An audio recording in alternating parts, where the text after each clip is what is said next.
Today we will talk about deep vein thrombosis. What is deep vein thrombosis? Deep vein thrombosis means blood clot formation in leg veins. Blood clot formation can also occur anywhere in the body, but most commonly it is seen in legs. What causes deep vein thrombosis? There are three main factors which are responsible for deep vein thrombosis formation. In our nomenclature we call Varco's triad.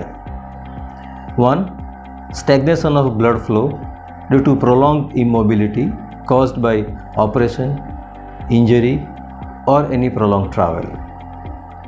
2.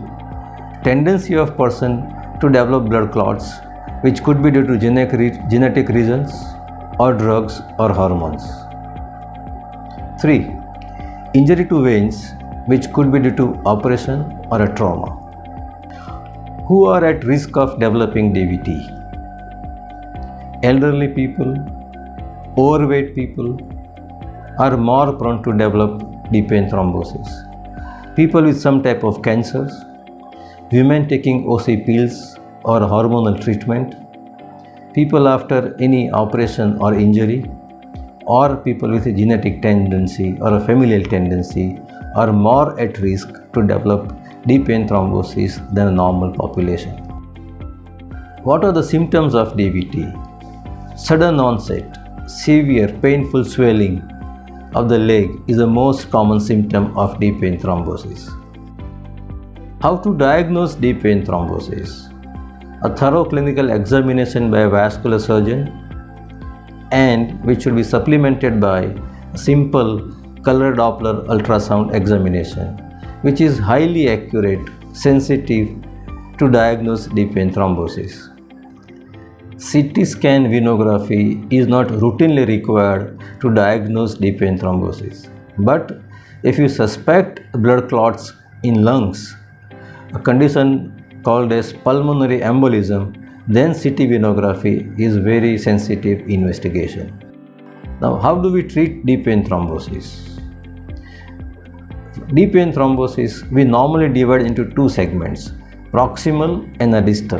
Proximal means clotting of veins above knee joint going up to called femoral vein, iliac vein and IVC. Distal deep vein thrombosis means blood clotting of veins below the knee joint. Proximal or iliofemoral DVT can be treated by two modalities. One conventional method is to treat them with injections called heparin or LMWH, followed by drugs called oral anticoagulation drugs. These days we also have newer drugs we call NOACs, wherein there is no need to give concomitant heparin injections. These drugs should be taken for at least 3 to 6 months time along with compression stockings. Another, the modern method of treating proximal or iliofemoral DVT is catheter directed thrombolysis or pharmacomechanical thrombolysis by different modalities like angiojet machine, echoes or penumbra device.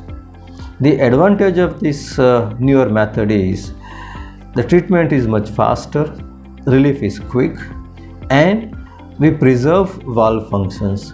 Thereby, long-term complications of a conventional treatment like post-thrombotic leg syndrome can be prevented to a greater extent. Distal or a femoropopliteal tibial vein thrombosis is usually treated with LMWH, with oral OAC or NOACs along with compression stockings. What are the consequences of untreated DVT? One serious complication or a consequences is called pulmonary embolism. Means blood clots in the leg veins, if they traverse to circulation into lungs and they jeopardize function of the lungs, and person becomes significantly symptomatic in terms of breathing difficulties, low blood pressures, low oxygenation, etc. At times this can become a serious or a lethal condition. So pulmonary embolism is fortunately less frequent but a serious lethal consequences of untreated DVT. The second consequences of untreated DVT is post-thrombotic leg syndrome. If DVT is not treated in time with the correct method, this vein thrombosis does recanalizes on their own or with the help of medications, but at the cost of valve functions, and thereby these valves becomes incompetent, and hence person would develop problems like leg swelling, leg pain, skin discoloration, eczema, ulcer, etc.